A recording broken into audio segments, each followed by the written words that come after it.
Right, now start with a really big bowl, because the bigger the bowl, the less risk there is of stuff slopping around everywhere. So even if you're making a small portion, use a big bowl. The first thing you do is you take about 50 grams of yeast and just stir it up, refine it as much as you can. It'll be easier to stir, and then put in some water. Now I'm going to use about 750 mils. That's about 3/4 of a quart, a pint and a half, however you want to say it. And then I've got a really good whisk that I got from St. Vincent de Paul in the Blue Mountains about 10 years ago. And just stir that around. And when you've done that, you're ready for the flour. Always start with a bit of flour first. Doesn't matter what it says in the recipe. Some recipes will want you to mix in oil and all sorts of crud onto the yeast, but yeast doesn't like that. Yeast likes flour. So make yourself a gruel out of the flour. Don't worry about how much. The bread will tell you when it's had enough. Right, now the yeast has something to hang on to. When you've done that, you can put in some salt. And let's say for every 1/4 of a litre, you put in about a teaspoon of salt. For every 1/4 of a litre of liquid that you're using. Stir that up. Just give that a bit of a whisk. And then you can start being creative. I might chuck in an egg or two. There we go.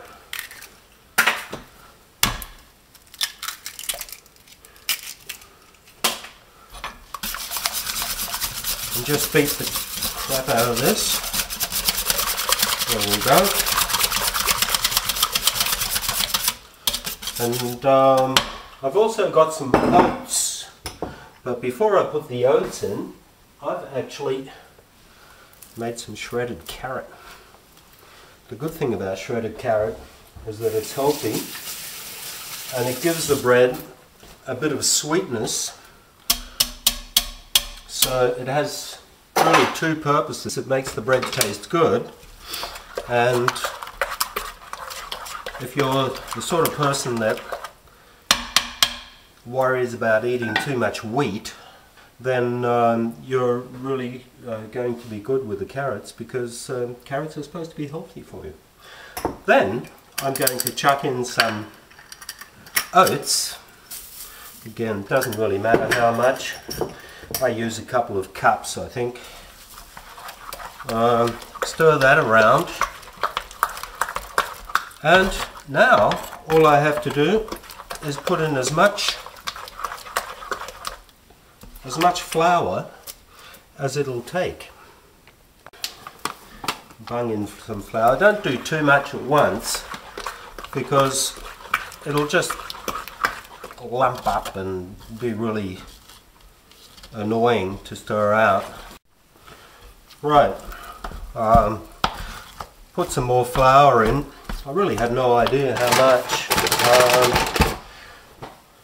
I think I'm around 1 kilo now.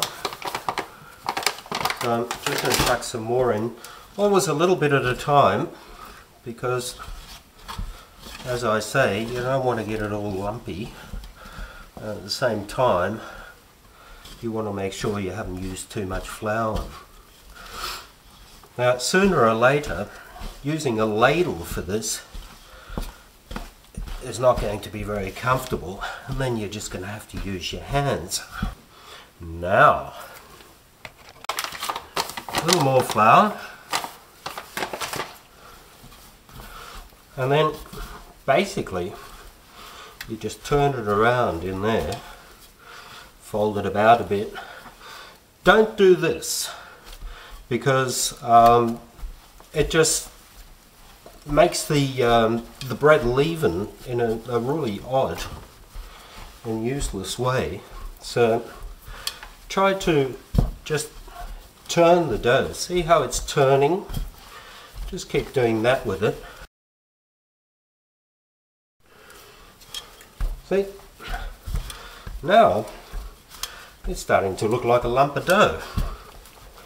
And basically it's done when you haven't got a lot of dough on your hands. You'll always have a bit, but you can tell it's not flattening out anymore. At the same time it feels moist. So that's about it. Right, about an hour and it'll have risen.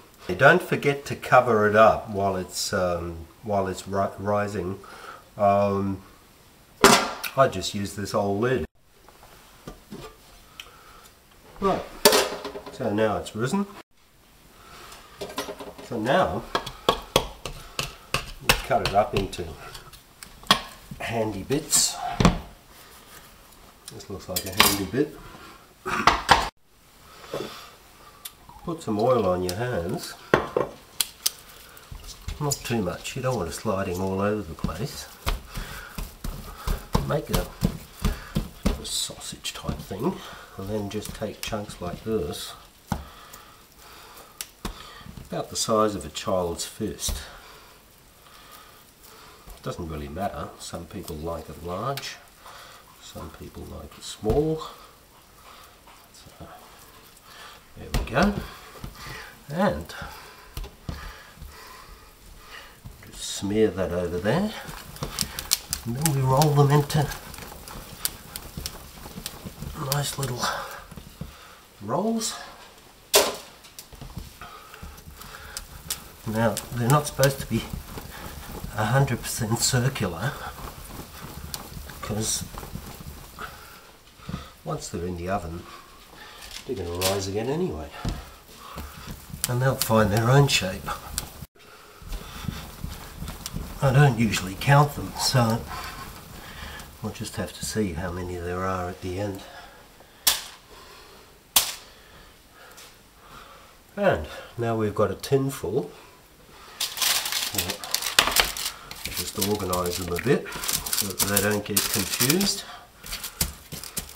There we go. About right. Hop, not too many. There we go. 16 bread rolls, and I've got at least another 16, maybe even 25 left. So they go away now. We'll just put a clean tea towel on top of them, and we'll leave them to rise another half an hour or so. Right. I promised my kids that they were going to get hamburgers for dinner, so a couple of these I'm going to make a little flat so that they will then be our hamburger buns. I'm putting the oil on because it's doesn't make it stick to my fingers, but also because it makes them nice and brown.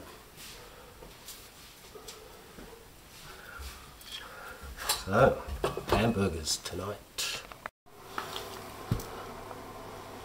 Then switch on your oven and set it at 200 degrees. When the oven's hot, put them in the oven, and after 20 minutes, there you go. That's hot. Take them out of the oven, and Bob's your uncle.